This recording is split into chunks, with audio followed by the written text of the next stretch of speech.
Today, drowning in debt.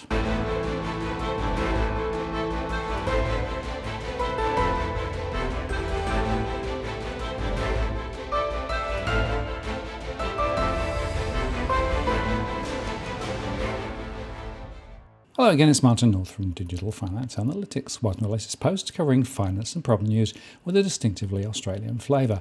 The World Bank just released a chilling report, Global Waves of Debt, which presents the first in-depth analysis of the similarities and differences of the post-1970 waves of debt accumulation.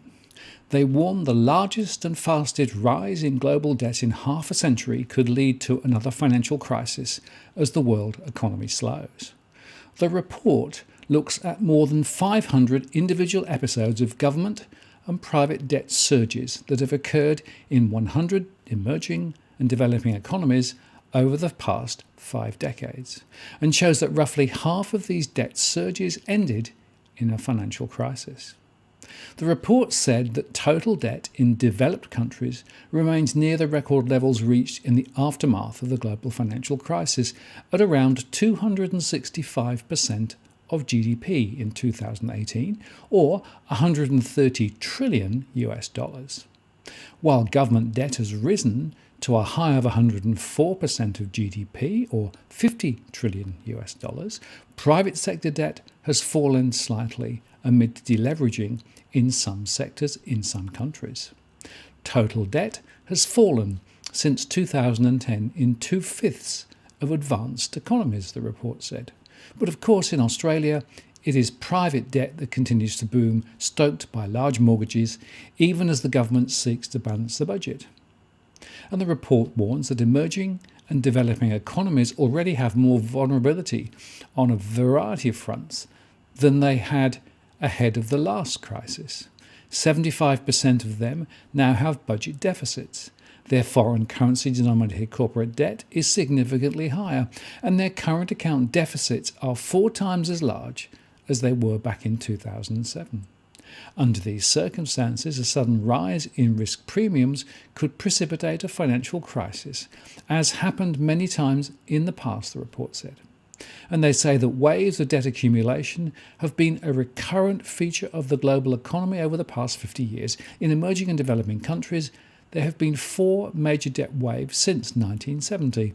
The first 3 waves ended in financial crisis: the Latin American debt crisis of the 1980s, the Asian financial crisis of the late 1990s, and the global financial crisis of 2007 to 2009.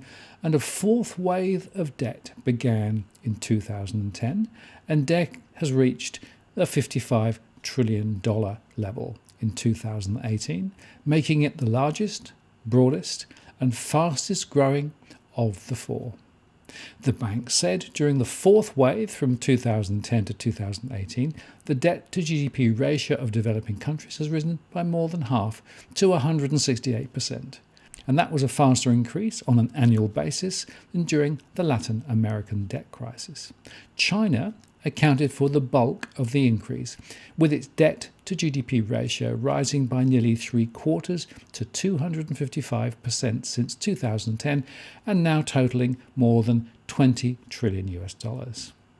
And the report said that the latest wave of debt was more challenging than the previous 3 waves because of the build-up of both private and public debt, new types of creditors, including foreign investors, and the big rise in borrowing, which was global and not limited to 1 or 2 regions.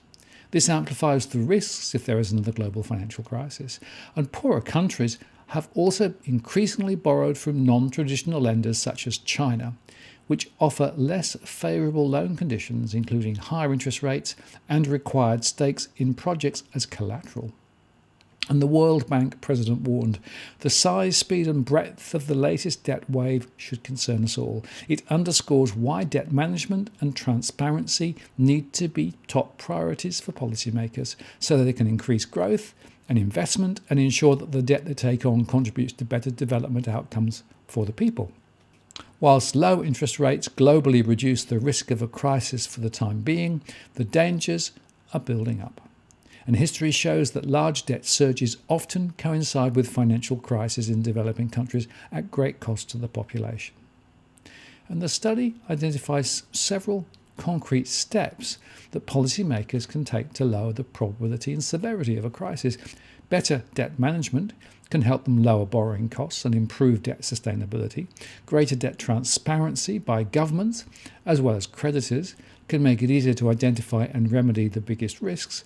And by removing uncertainty, it can also help speed up investment flows. Pursuing alternatives to public debt accumulation can also help. Government should encourage private sector investment and work to expand the tax base in ways that encourage growth, the report says.